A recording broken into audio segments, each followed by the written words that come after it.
अस्सलाम वालेकुम जी, I am doctor Imran, assistant professor of medicine from prevention and cure. आज हम फूड पॉइजनिंग पे बात करेंगे। फूड पॉइजनिंग एक ऐसी बीमारी है जो in no time, in very short time patient को बहुत मॉर्बिड कंडीशन क्रिएट करती है। पेशेंट को मे बी हॉस्पिटलाइज होना पड़ता है और पेशेंट काफ़ी वीक हो जाता है। फूड पॉइजनिंग और गैस्ट्रोएंटेराइटिस, जिसको स्टोमिक फ्लू भी कहा जाता है, इसमें कैसे डिफरेंस करते हैं, फूड पॉइजनिंग कहते किसको हैं और उसमें फ़ौरन क्या करना चाहिए और ये कितनी हद तक डेंजरस हो सकती है डिफरेंट कैटेगरीज के अंदर, इस पे हम ब्रीफली आज बात करेंगे। फूड पॉइजनिंग तब लेबल किया जाता है जब आप कोई ऐसा खाना खाएं जिसमें खाने में तो कोई प्रॉब्लम नहीं हो, लेकिन उसके अंदर प्री फॉर्म्ड टॉक्सिन्स हों, मतलब वो पहले से टॉक्सिन्स उसके अंदर मौजूद हों, या कोई ऐसे बैक्टीरिया मौजूद हों या वायरसेस मौजूद हों जो अर्जेंट बेसिस पे वेरी क्विकली आपके स्टोमिक को डिस्टर्ब करें और आपके अंदर सिम्टम्स आए। जो स्टोमिक फ्लू होता है उसमें अमूमन अगर आप वायरस या कोई भी जरासीम इंजेस्ट करते हैं विद फूड, वो 24 से 48 घंटे लेता है अपना असर दिखाने में। मतलब आपने जो 3 दिन पहले या 2 दिन पहले जो फूड आपने लिया होता है उसके सिम्टम आपको 2-3 दिन के बाद आते हैं, लेकिन जो फूड पॉइजनिंग होती है वो लास्ट मील लाइक 2 से 6 घंटे के अंदर अंदर 2 to 6 आवर्स में जो फूड आपने लिया अगर वो कंटेमिनेटेड है तो उसके सिम्टम आना शुरू हो जाते हैं। गैस्ट्रोएंटेराइटिस, जिसको स्टोमिक फ्लू कहते हैं, और जो फूड पॉइजनिंग है, सिम्टम कमोबेश एक जैसे हैं, जिसमें उल्टी आना, बाद लोगों में डायरिया भी हो सकता है, पेट में दर्द होना,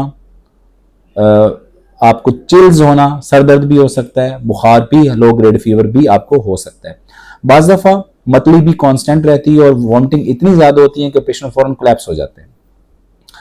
और बाज़ दफ़ा वॉमिटिंग इतनी ज़ोर से आती है कि जो आपके एसोफेगस है, खुराकी नाली, उसके नीचे वाले हिस्से के अंदर छोटा सा टेयर आ जाता है जिसको मैलरी वेज टेयर कहते हैं, और बाज़ दफ़ा ब्लड भी साथ आ सकता है। गर्ज ये कि वॉमिटिंग आपकी in no time, in like 2 to 6 hours में फूड, लास्ट जो फूड कंटेमिनेटेड फूड है उसको लेने के बाद हो जाए तो उसको फूड पॉइजनिंग लेबल किया जाता है, और अमूमन इसकी वजह पहले से मौजूद उस फूड के अंदर टॉक्सिन्स होते हैं। अक्सर हमने देखा है और हमारे पास जो पेशेंट्स आते हैं हम उनकी जब वेरिफिकेशन करते हैं तो वो फूड्स जो कोल्ड होते हैं अमूमन देखा गया है, लाइक दही बले हैं, लाइक कोई कस्टर्ड है, फ्रूट चाट है, ऐसी चीज़ें जो कि कोल्ड सर्व की जाती हैं, अमूमन उसके अंदर ये प्री फॉर्म टॉक्सिन्स होते हैं। अमूमन जो हॉट चीज़ें सर्व की जाती है, फॉर एग्जाम्पल आप रोटी लें या कोई बारबेक्यू है, ऐसे की चीज़ें, अमूमन उसमें फूड पॉइजनिंग नहीं होती, लेकिन ये किसी भी फूड में हो सकती हैं। ज़्यादातर ये जो चीज़ें कोल्ड सर्व की जाती हैं वो ज़्यादा इसका सोर्स होते हैं। एक चीज़ मैं स्पेशली अपने पेशेंट को बताता हूँ और एक टेक होम मैसेज भी है कि कभी भी जो राइस है प्लीज़ उसको रीहीट करके ना खाया करें, उसको इतना ही बनाएं कि जो फ्रेश खाए जाएं। जो रेफ्रिजरेटर में रीहीटेड राइस होते हैं वो भी एक इसकी बहुत बड़ी वजह है फूड पॉइजनिंग की। अमूमन उसमें डायरिया प्रेडोमिनेंट होता है, बैसिलस सीरस नाम से एक जर्म है जो उसमें ग्रो कर जाता है। तो रीहीटेड राइस यूज ही ना किए जाएं, राइस एक ही दफ़ा में बनाए जाएं और उसको वो ख़त्म कर लिया जाए, तो उसको दोबारा रीयूज ना किया जाए। फूड पॉइजनिंग के पेशेंट में एंटीबायोटिक्स अमूमन नहीं दी जाती हैं, स्पेशली अगर आपके प्री फॉर्म टॉक्सिन्स हो। ये बहुत ज़रूरी बात है और हमारे सोसाइटी में आजकल भी हम देखते हैं कि लाहौर के अंदर जो स्टोमिक फ्लू है, वायरल गैस्ट्रोएंटेराइटिस है, वो बड़ा कॉमन है। प्लेंटी ऑफ पेशेंट्स आ रहे हैं लास्ट 1 मंथ से, अभी भी काफ़ी पेशेंट्स एडमिट हो रहे हैं। इसमें तो अमूमन antibiotics depend upon the patients देनी पड़ती है, लेकिन फूड पॉइजनिंग में अमूमन एंटीबायोटिक्स का रोल नहीं है, क्योंकि वो पॉइजन होता है।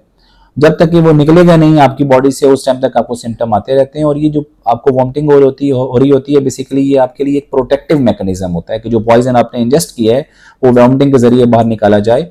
जो मेन प्रॉब्लम फूड पॉइजनिंग में पेशेंट को फेस करना पड़ती है वो डिहाइड्रेशन है और इलेक्ट्रोलाइट इम्बैलेंस है, जिसमें सोडियम और पोटेशियम टॉप ऑफ लिस्ट हैं। इसकी शदीद कमी हो जाती है। हवा और पानी ये ऐसी 2 इंग्रेडिएंट्स हैं ह्यूमन बॉडी के लिए जिसके बगैर इंसान जिंदा नहीं रह सकता। जब आपकी 4-5 वॉमिटिंग्स होती हैं और मरीज स्पेशली प्रीवियस किसी बीमारी में मुब्तला हो, किडनी पेशेंट हो, हार्ट पेशेंट हो, तो ये बड़ा डेंजरस भी हो सकता है। We have seen patient collapsing through this vomiting, और पेशेंट हार्ट पेशेंट होते हैं, कोई दवाइयात ऐसी ले रही होती हैं जो पहले ही पानी की कमी करती हैं, डायूरेटिक वाटर पिल्स जिनको कहते हैं, ऊपर से जब वॉमिटिंग करते हैं तो in no time patient collapse हो जाते हैं। तो टेक होम मैसेज ये है कि अगर तो वॉमिटिंग है और एक प्रॉब्लम ये है कि आप इसमें कोई दवा भी नहीं दे सकते, जो भी आप दवा देते हैं वो वॉमिटिंग के जरिए बाहर आ जाती है।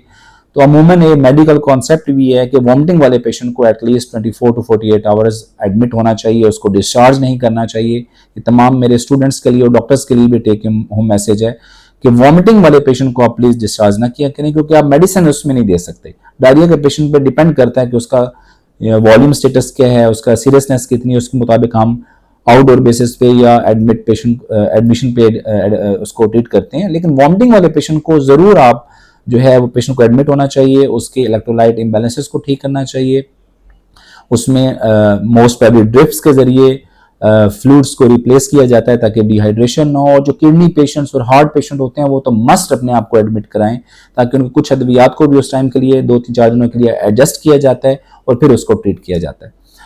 अगर आपको वॉमिटिंग है और आपके पास कोई फैसिलिटी नहीं है, एटलीस्ट अपनी इमरजेंसी में जरूर जाएं, मेडिकल इमरजेंसी में जाके फर्स्ट एड लें, ताकि फर्स्ट 2 ड्रिप्स जो हैं, फर्स्ट 2 जो आपके फर्स्ट एड के तौर पे आपको 1-2 लीटर्स आपके जो ड्रिप्स हैं वो आपका डॉक्टर डिसाइड करेगा कि कौन सी ड्रिप लगानी है।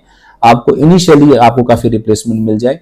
और साथ में आप अपने इलेक्ट्रोलाइट्स को चेक करें, सोडियम और पोटेशियम को एक ब्लड टेस्ट के जरिए कंफर्म कर सकते हैं, उसको भी फौरन रिप्लेस करने की कोशिश करनी चाहिए और अपने वॉल्यूम स्टेटस को मेंटेन करना चाहिए। जब भी आपको फूड पॉइजनिंग हो, सॉलिड डाइट से अवॉइड करें। आप लिक्विड डाइट्स ले सकते हैं, सेमी सॉलिड ले सकते हैं, ताकि स्टोमक इरिटेबल होता है काफी ज्यादा, ताकि स्टोमक उस चीज को इंजेस्ट कर सके। जब आपकी वॉमिटिंग सेटल हो जाए विदाउट मेडिकेशन, फिर आप आहिस्ता आहिस्ता अपने नॉर्मल फूड पे जा सकते हैं। Thank you so much.